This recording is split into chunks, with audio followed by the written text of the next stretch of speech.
Hai semuanya, Mauli di sini. Bagi kalian yang baru tahu channel aku, nama aku Mauli. Aku 33 tahun, aku tinggal di Kota Blitar, Jawa Timur, dimana kotanya kecil tapi aman, tentram dan damai. Ketemu lagi dengan aku. Hari ini aku akan ngebahas topik yang mungkin cukup memprihatinkan, atau yang mungkin orang Indonesia itu menganggap itu adalah hal yang biasa, yaitu body shaming. Banyak banget di berita aku pernah dengar dia ini cowoknya kelebihan berat badan, terus dia diolok oleh seorang cewek atau seorang tetangganya atau gimana, karena dia sakit hati terus akhirnya dibunuh. Nah, jadi body shaming itu adalah hal yang sangat-sangat krusial banget. Tetapi orang Indonesia, menurut aku, mereka dengan gampang banget nge-body shaming orang. Bahkan kayak lama nggak ketemu, tiba-tiba yang langsung dia tuju adalah main fisik dulu gitu. Kamu kok gendutan? Kok kamu gini? Kok kamu kayak gitu? Hal-hal seperti itu yang harus kalian stop mulai sekarang, karena kalian nggak akan pernah tahu apa yang terjadi terhadap seseorang tersebut kalau kalian body shaming. Entah dia akan jadi nggak percaya diri, atau dia menyalahkan tentang dirinya, kenapa kok dia terlahir seperti ini. Kamu nggak akan pernah tahu hal kayak gitu. Dan apa yang terjadi, misalkan kamu bilang dia gemuk, kalau dia tiba-tiba mengkonsumsi obat diet yang mungkin obat itu berbahaya, bahkan bisa menyebabkan dia meninggal, kita nggak akan pernah tahu gitu. Nah, dan di topik ini aku juga merasa aku pernah di body shaming ya. Dan aku di body shaming ini yang aku ingat ini ya, karena dia berkaitan di dalam hidupku. Ada juga yang nggak berkaitan banget sih sebenarnya. Yang kalian lihat di film atau di sinetron, terkadang orang yang nge-body shaming itu dia biasanya lebih perfect lah ketimbang yang dia body shaming. Tetapi kalau yang aku lihat di dunia nyata, di real life lah, orang yang nge-body shaming itu mukanya kayak kunyuk, tau gak sih? Kayak, jadi gini ceritanya, sebagai cewek kita punya rasa kayak nggak enakan kan, kadang-kadang ngomong takut dia sakit hati atau dia tersinggung atau dia gimana. Tapi di lain waktu dia bisa dengan gampangnya nge-body shaming kita gitu, tanpa memperhatikan apakah kita bakal sakit hati atau kayak gimana. Aku sampai mikir, ini orang ngaca nggak sih? Atau ini orang tuh punya kaca nggak sih di rumah? Dia nggak bisa ngeliat dianya kayak begini. Dan terkadang aku sempat nyalahin orang tuaku gara-gara kayak ada di suatu tahun gimana orang tuaku itu kayak nggak nyalahin sih sebenarnya, kayak menyuruh aku buat menikah gitu. Sampai akhirnya aku capek ya kayak gitu terus. Akhirnya ya udahlah. Yang penting aku ketemu dengan orang yang baik, bertanggung jawab, dan dia nggak KDRT.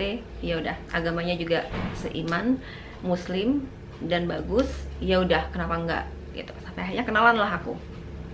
Ini kita cerita tentang mantanku yang paling terakhir aja lah ya. Kenalan, kok nih orang ini dalam hati nih, aku ngebatin nih dalam hati, kok nih cowok perutnya, padahal dia belum menikah, tapi kenapa perutnya kayak bapak-bapak perenagen, apa yang dia makan sampai perutnya tuh kayak gitu. Aku tuh sampai kayak, ya udah, tapi itu kan hanya di batin gitu. Kita nggak mungkin menyampaikan itu, apalagi itu masih kenalan, terus takut menyakiti. Jadi aku anggap itu adalah angin lalu. Ya udah, aku hanya ngebatin buat diri aku sendiri gitu, meskipun aku nggak berani mengungkapkan gitu. Dan sebenarnya masih ada lagi sih guys, cuman yang itu aja, nanti takutnya kesannya kayak gimana gitu. Nah, tapi kalian tahu nggak sih, setelah pacaran itu beda guys. Dia nge-body shaming aku satu persatu. Terus aku mikir kayak, oh kayak gini ya cara mainnya. Cuman aku tipe kalau orang yang kalau di body shaming itu aku nggak langsung kayak main. Misalkan dia ngomong A, aku nggak ngebales B gitu. Aku kayak orangnya, oh ya udah deh, oh kayak gitu, oh kayak gini gitu. Sifatnya mulai keluar gitu, dan sifat-sifat yang lainnya pun juga mulai keluar. Jadi aku kayak mikir, tau gak sih, itu yang terparah guys, cowok ini gitu. Dan dia yang paling kunyuk dah mukanya, paling hancur gitu. Itu tadi, karena aku lagi diburu-buru untuk menikah. Akhirnya karena aku sudah menemukan, oh mungkin dia tuh baik, dia tidak KDRT, dan dia ibaratnya tadi lah kayak aku bilang baik kayak gitu. Selama nggak itu, it's okay gitu. Dan ternyata kenapa gitu, kenapa kamu tuh harus nge-body shaming orang kayak gitu? Kecuali kalau kamu itu sempurna gitu, udah yang spek dewa, misalkan wajah kamu tuh kayak Noah Beck, atau kayak Hero Finis Steven, atau kayak Ansel Elgort misalkan. it's okay gitu. Tapi nggak membenarkan juga kalau misalkan kalian good looking terus kalian membody shaming pacar kalian ya. Cuman oh mungkin cewek akan berpikir, oh ya udahlah dia sempurna spek dewa, dia super cakep, super hot gitu. Sedangkan apalah daya aku yang aku tidak sempurna misalkan. Tetapi yang ngebody shaming ini mukanya kayak wedus, ada orang kayak gini. Dan ya terus akhirnya kita putus, bahkan kita gagal nikah, alhamdulillah gitu. Jadi mantan aku ini yang paling hancur ini, yang aku mau menikah itu tapi aku gagal. Dan pantas saja dia sempat gagal di sebelumnya. Berarti cewek itu bener-bener pinter tuh dia, karena dia udah gagal gitu. Dan aku ngikutin cewek itu, jejak si cewek itu. Dan aku kasihan banget dengan cewek selanjutnya yang menjadi mungkin kekasih dia gitu. Aku turut prihatin, tidak ada membekas sama sekali di hati aku. Kadang-kadang kayak gampang banget move on, kayak abis itu nggak terjadi apa-apa. Bahkan dia bilang kayak gitu, dalam hatiku itu benar. Cuman aku nggak ungkapin itu juga, karena aku masih menghargai dia. Stop guys buat body shaming orang. Hal seperti itu tuh kayak jadi membekas, terutama wanita ya. Wanita tuh gampang banget kayak ingat hal kayak gitu. Oh dia pernah disakiti nih dengan cowok yang ini, dia pasti akan ingat cerita itu. Oh kayak gini.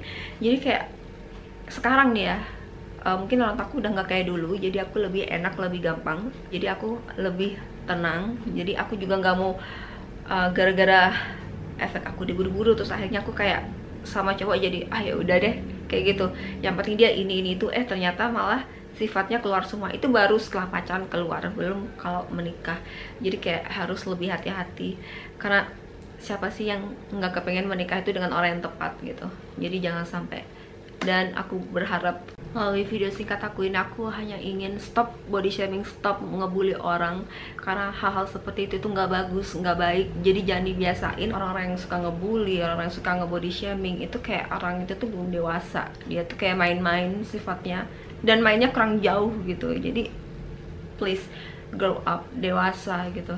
Harus berpikir panjang juga, apa yang kamu ucapkan bakal menyakiti orang nggak. Bahkan aku ya, yang dari SD, aku SD tuh aku sempat mengalami yang namanya aku dibully. Dan bahkan sampai sekarang pun aku masih ingat guys kejadian-kejadian itu.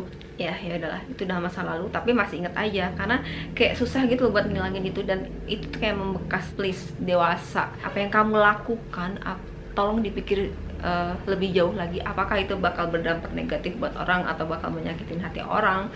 Please, kamu pikir dulu sebelum kamu bertindak, sebelum kamu berucap gitu. Bahkan lebih baik kamu jangan berucap kalau ternyata ucapan kamu itu menyakiti perasaan orang, karena setiap orang tuh berbeda-beda guys tanggapannya. Ada yang kayak dibilang kamu gemukan tapi dia nggak sakit hati. Ada yang kamu gemukan tapi dia udah kayak sakit hati banget. Nih orang ngapain sih ngomong kayak gitu. Misalnya contoh adikku paling gak suka diomongin masalah berat badan lah dan lain-lain. Jadi setiap orang tuh pasti punya yang namanya kayak kelemahan di dalam dirinya. Jadi nggak perlu harus kamu kayak omongin. Even meskipun kamu bilang gini, kok kamu berat badan kamu naik, meskipun kadang-kadang kayak agak bercanda, tetapi itu tetap guys, itu kayak menyakitkan gitu. Mending gini, yuk olahraga bareng yuk, biar lebih sehat, badan jadi lebih bagus lagi, lebih ngebentuk. Mungkin kalau kayak gitu kata-katanya nggak akan sampai membuat orang sakit hati. Kayaknya aku sampaikan melalui video singkat ini hanya ini aja. Kalau kalian punya cerita yang sama atau yang mirip, tolong komen di bawah, mungkin kita bisa sharing. Dan ketemu di video selanjutnya. So ya,